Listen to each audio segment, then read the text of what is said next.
walk me through that at bat, Keith. How it started and then how it ended. Well, there was two strikes, bases loaded. Obviously, I forget the count. It might have been One, three one, and two. two. 1-2. Yeah. Um, the pitch was clearly going to be a strike. I did not see. I think Gary Cohn, our play-by-play guy, or Ron Darling, my other analyst in the booth, saw the umpire raising a right hand to make called third strike. Okay, I noticed because I'm watching Conforto move his elbow in at the last minute. You can't do that. That's not legal, and it should have been a strike three. Now the rule I got sent by Baseball Academy this morning. I'll read you the rule, but it doesn't state. It's a little ambiguous. It's not ambiguous. It's right to the point. If the ball is in the strike zone when it touches the batter, it shall be called a strike, whether or not the batter tries to avoid the ball. If the ball is outside the strike zone when it touches the batter, it shall be called a ball if he makes no attempt to avoid being touched. But what it doesn't say is what's the rule about a hitter going in intentionally to get hit, whether it's out of the strike zone or in the strike zone.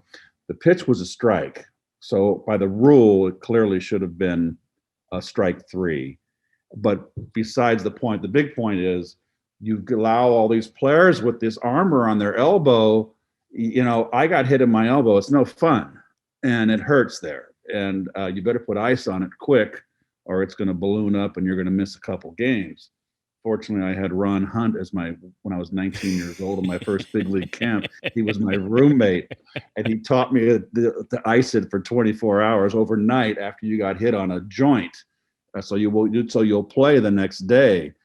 But with the armor, you're allowing a lot of hitters, and I see it. They don't move.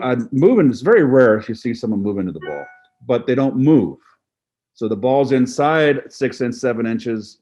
They don't attempt to get out of the way, and that's perfectly legal not to move. But you cannot intentionally go in to get hit by a pitch, and it was very clear on the replay. Now, the second base umpire has the view too, has a good view, the opposite view of the home plate umpire. He could have overruled. Now, I thought Gary Cohn made a great call because we got a list of calls that can be challengeable and what calls can be. Gary knew right away that a hit by pitch is challengeable, but that wasn't the call. Okay, you can challenge. Mattingly can challenge. He got hit by a pitch. Yeah. But you can't. It's an umpire's judgment whether the hitter moved deliberately to get hit. But it was apparent the pitch was a strike, and so the umpire behind the plate, Ron Culpa, blew the call. If he was raising his right arm to call it a strike, then by the rule we just read, that's strike three.